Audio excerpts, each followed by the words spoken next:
Ko man pašai deva SIM?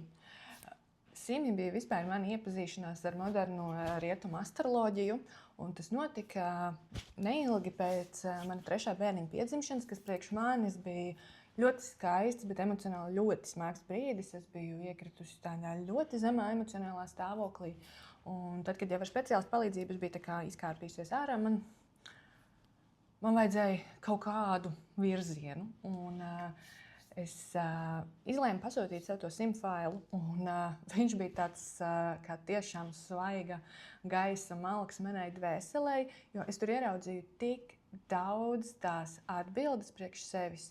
Kāpēc es jūtos tā, kā es jūtos, kas manā dzīvē ir pietrūcis, ko es esmu vispār ignorējusi, arī kaut kādas lietas, ko es nevarēju izskaidrot, kāpēc ar mani ir šitā.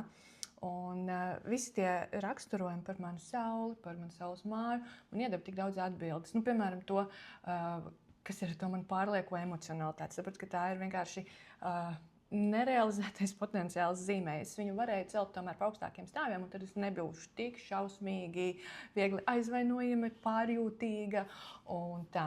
Otrs moments, ko es nekad nevarēju saprast, kāpēc es nevaru būt vienkārši mamma un sēdēt mājās ar bērniem un baudīt to sievietes laimi. Nē, man jāskrien un jāstrādā un visu laiku kaut ko man vajag. Un daļa no atbildes, protams, ir tā, ka mana saule ir 10. mājā un mana dvēsele grib realizēties cauri profesionāliem sasniegumiem. Un, es, protams, varu noķert lielāku prieku tagad arī mājās, bet es zinu, ka es nevaru būt 100% mājsaimniece. Tur nav mana piepildījuma.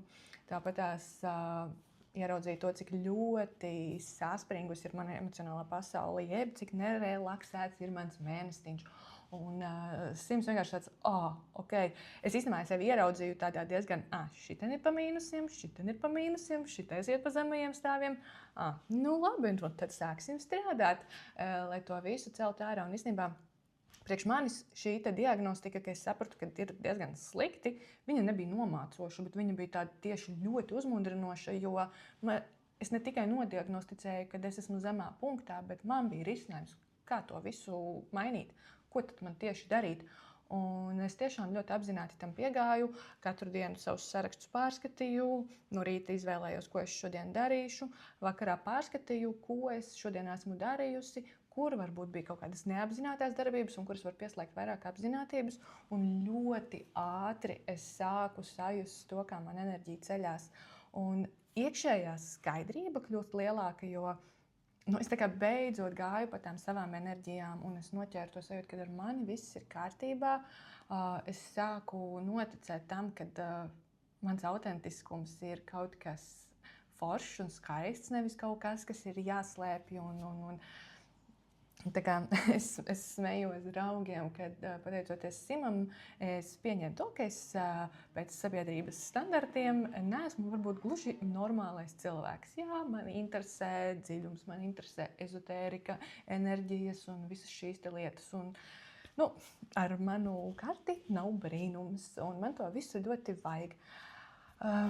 Ļoti labs moments bija, kad meitene, kura man taisīja simus, viņa vienā brīdī uztaisīja mums tādu telegramā grupiņu, kur mēs katru dienu atskaitījāmies, kas ir padarīts. Un tas ļoti labi strādāja, ka tev katru dienu ir jāieliek tā atskaita. Es šodien izdarīju to, un tas palīdzēja ieraudzīt arī tos radošos veidus, kā pieiet šim sarakstam. Jo saraksts ir tur apmēram 2 lapas puses ar darbībām.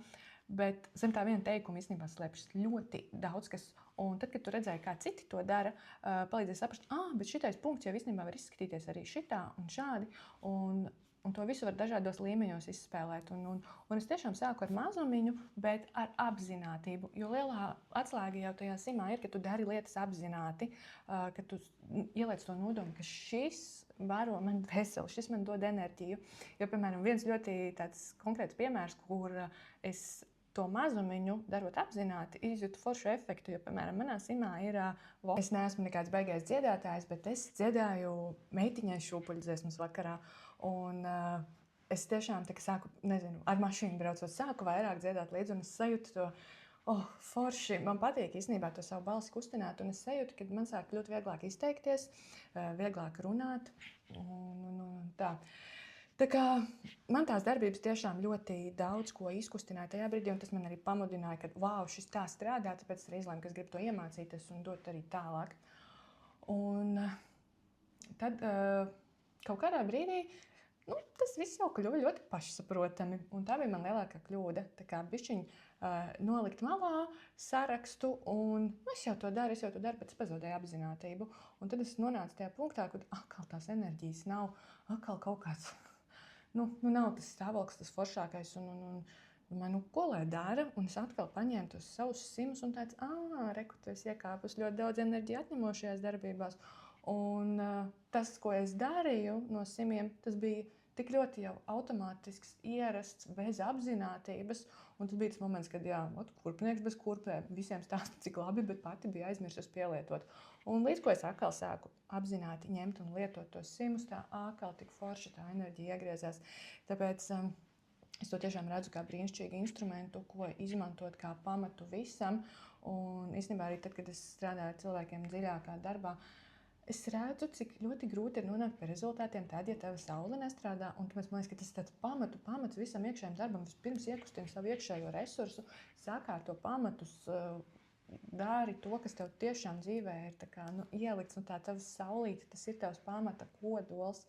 Un ja tu viņu neliec lietā, tā neapmierinātība būs. Un tīpaši, ja tu neliec lietā saules mājas tēmas, kas arī ir pieminētas simā, tu vari iet uz cik terapijām un praksēm gribi, tāpat tās iekšējā neapmierinātība būs, jo tu vienkārši nerealizē to, ko tava dvēsele ir izvēlēsies, kur viņi ir izvēlēsies šeit augt.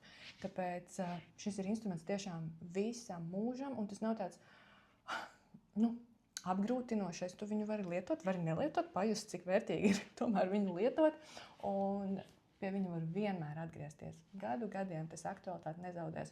Un ar radošu pieeju tu visu laiku atradīsi veidus, kā to darīt. Un pateicoties simam, es tik daudzas lietas izmēģināju, ko es iepriekš sev nebiju atļāvusi.